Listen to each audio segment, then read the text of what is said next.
Welcome back, you two beautiful people who watch my content, to another character how-to for Dungeons & Dragons 5th edition. Today we're building Joker from Persona 5. Persona 5 is a personal favorite for me, and Joker is a stylish character, so we can have some fun playing and making this character.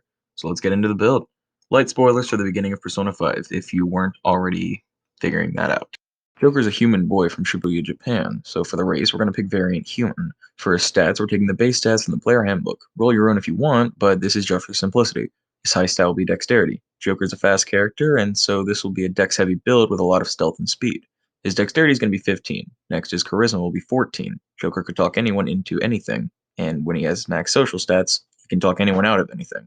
Too bad he wasn't there to talk Shio off the ledge. Shame. Next, Constitution. Joker typically has a large HP pool and hits the gym frequently, or at least he does when he has a free day, and the only person that wants to talk to him is Oya. So his Constitution will be 13. Our fourth stat will be Wisdom. Joker, as the leader of the group, can tell just when is the right moment to strike, and when to make an ambush. He's praised for his brains multiple times in the game alone. His Wisdom is going to be 12, below his Intelligence. Yes, I know Knowledge is one of his social stats, but he clearly has superior Wisdom and Charisma, so Intelligence has to go here. Last but not least, Strength. This is a dexterity build, and also Joker's a high schooler. Not a particularly muscular one. Now that we have our stats in place, being variant human gives us a +1 and 2 stats, so we're picking dexterity and constitution. This raises our starting stats to be pretty well rounded for the build, and accurate to Joker. Besides intelligence, I guess. For his feat, we're going to take mobile, for faster movement speed and the ability to disengage safely. For weapons, we're going to take a dagger, low damage but is the closest to his weapon. If you want more viability, go for a short sword, but we're going to take dagger here for accuracy. Find out from your DM if firearms are available from the Dungeon Master Guide. If so, take a pistol as soon as they let you. If not, take a hand crossbow. We're going to take the highest light armor we can get as well for his very high dexterity. We then get our background. We're going to pick Criminal. Joker was accused of assault in the intro of the game and leaves with the accusation throughout the game. This background also gives us two important skills, Deception and Stealth.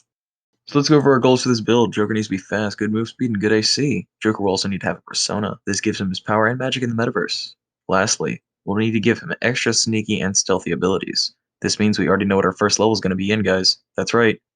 Rogue for sneak attack, expertise, and Thieves' Cant. Thieves' Cant lets us talk to other Phantom Thieves without being as obvious as Ryuji. Expertise lets us pick two skills we're proficient in and double the proficiency bonus to it.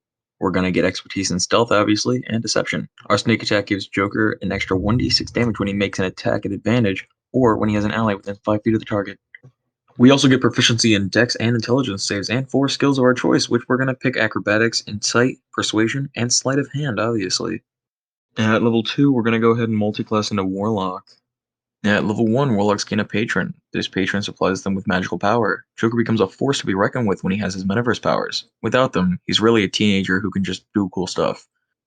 For his patron, I'm going to do something unpopular and give him the Archfey. Why the hell would I do that? Simple. Arsene is never confirmed to be a fiend, and in fact, Atlas themselves even say he wears a horned mask.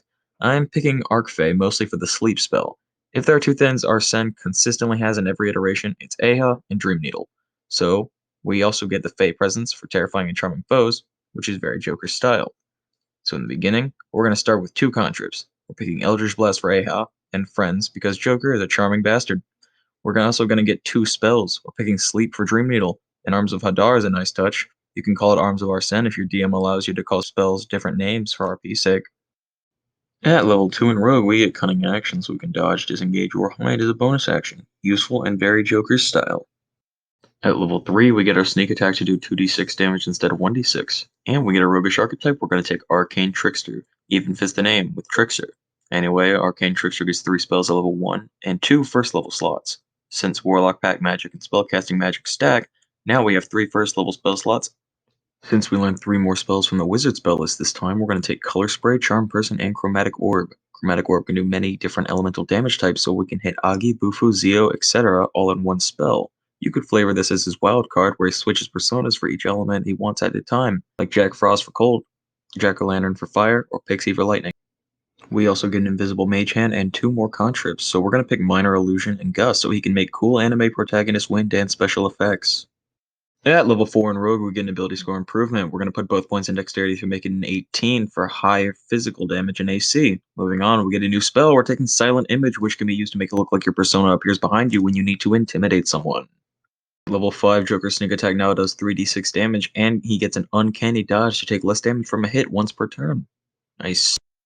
We're gonna hop back on over to Warlock for level 2 and nab a second spell slot, totaling us at 4. We also get 2 Eldritch Invocations. I'd love to give him Aspect of the Moon so he doesn't need to sleep, but Morgana would kick my ass, and it's inaccurate because Joker sleeps all the time and doesn't meet the prerequisites. So instead, we're giving him Devil Sight for his third eye, and Agonizing Blast to add charisma to damage of Eldritch Blast. We also get another spell. We're gonna take Ray of Enfeeblement. This is good for an early game Racunda. At level 3 in Warlock, Joker's going to take the Pact of the Chain. This lets him get the Find Familiar spell and cast it as a ritual. He can forego one attack and allow the familiar to attack in his stead. We're going to make our familiar Morgana, so it'll be fun to explain to your DM. If your DM lets you give him a sword, then you'll have a familiar who's very similar to Morgana. I wouldn't forego my attack for him personally, but you do you. Our spell slots are now level 2, so we have 2 first level slots and 2 second level slots. We also get another spell. This time we're taking Shadow Blade. This means we can use a bonus action to have a weapon stronger than a dagger, and even better when in the dark, which Joker often is. Note I may do a Morgana build in the future, so if you want to play Joker without Morgana, take Pact of the Blade instead. Next for level 4 in Warlock, we're getting an ASI. We're going to put both points in Dexterity for a maximum 20, and he gets another spell slot, so we're going to take Mirror Image, making Joker even harder to hit if he casts it. For level 5 in Warlock, Joker gets third level spells and new invocation. His spell slots should total 3 first level and 2 third level. He gets another spell, so we're taking Counterspell for Makarakarn, and his new invocation, we're going to take Investment of the Chainmaster. This gives Morgana a swimming or flying speed, which neither are used in Persona 5, unless you count the offbeat Morgana helicopter and Royal, but we don't need to talk about that. So let's go with swimming speed because cats don't fly. Additionally, if Morgana has someone make a saving throw, he'll use Joker's spell DC. We can use our reaction to give Morgana resistance to take less damage. And best of all, we can have Morgana attack as our bonus action, like we were using our bonus action for anything else anyway. His attacks are also counted as magic damage. So Morgana, who hopefully your DM lets you give a sword, if nothing else, at least for flavor, can attack every round as another character on the battlefield, and have damage resistance so long as we have a reaction and bonus action. If you don't want Morgana in your party for some reason and you took Pact of the Blade like I previously recommended for a no Morgana build, take the Thirsting Blade invocation instead. You can attack twice. That's pretty cool. We're going to hop back to Rogue for level 6. We now have 3 first level spell slots instead of 2. We also get 2 more expertise skills. So let's make them Acrobatics and Persuasion. At level 7 in Rogue, Joker gets Evasion, so he takes less or no damage from Dexterity saving throw based attacks, which is fitting for a Speedy Thief. Our Sneak Attack now does 4d6 damage. We get second level Rogue spell slots, with a total of 4 first, 2 second, and 2 third level spell slots. So let's take the Blur spell, nice for avoiding more attacks and being hella stylish. At level 8, Joker gets another ASI. We're going to put both in Charisma for a 16. We're also going to get another Rogue spell. It doesn't have to be Enchantment or Illusion this time, so we're going to take Enhance Ability. This will take the place of a lot of buff spells Joker uses. You can of course flavor each different option of Enhance Ability as a different persona. For instance, Cast Grace could be Sukakaja, casted by nearly any persona of your choice.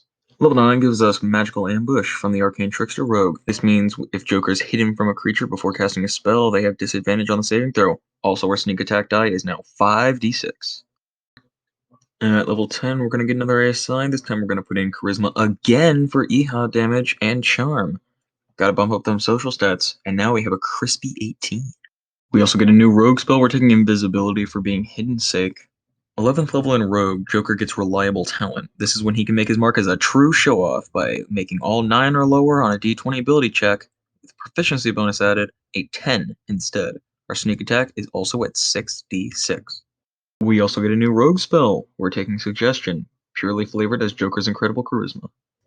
At level 12, we're getting another ASI and putting both points in Charisma again for a maximum 20.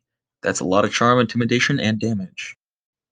At level 13, Joker gets to distract foes with his Mage Hand and gain advantage against them when he does so. Also keep note that he has 76 sneak attack damage now. We also get in more third level spell slots, so that's 4 first level spell slots, 3 second level, and 4 third level. We also get a new rogue spell, we're taking Fear. This significantly reminds me of the scene where he obtained Arsene, and his projection caused fear into the hearts of everyone in the room. So yeah, ability to do that. Shame we had to wait this long for it though. Level 14 in Rogue, we get Blind Sense, an even better way to compensate for his Phantom Vision than Devil Sight, because it lets us focus and feel what's around us even when we can't see it. We also get a new Rogue spell, which doesn't have to be Enchantment or Illusion this time. We're going to take Haste. This can be a better Sukakaja for speed, or better Rakukaja for the extra attack. Finally, level 15, Joker gets proficiency with Wisdom saving throws, which is helpful for avoiding spell effects. And her sneak attack goes to 8d6 damage now. So I'd say overall it's a pretty good haul. So let's go over this build. It's a fairly strong build in my opinion, but I mostly dipped into Warlock first, Sen and Morgana. Having that baked into your character is nice though. I think this encompasses Joker's in-game abilities quite well, and the build in general would be nice to have in a party with a high dexterity and charisma. Anyway, thanks for staying this long. Sorry the video took so long to come out. I really do enjoy making these, and y'all support really does help. Yeah, if you do the whole like sub thing, might be able to make more of this content in the future. And if you have any builds you'd like to see done, place them in the argument section below, and I might be able to squeeze them in. Ciao for now. Y'all have a good one.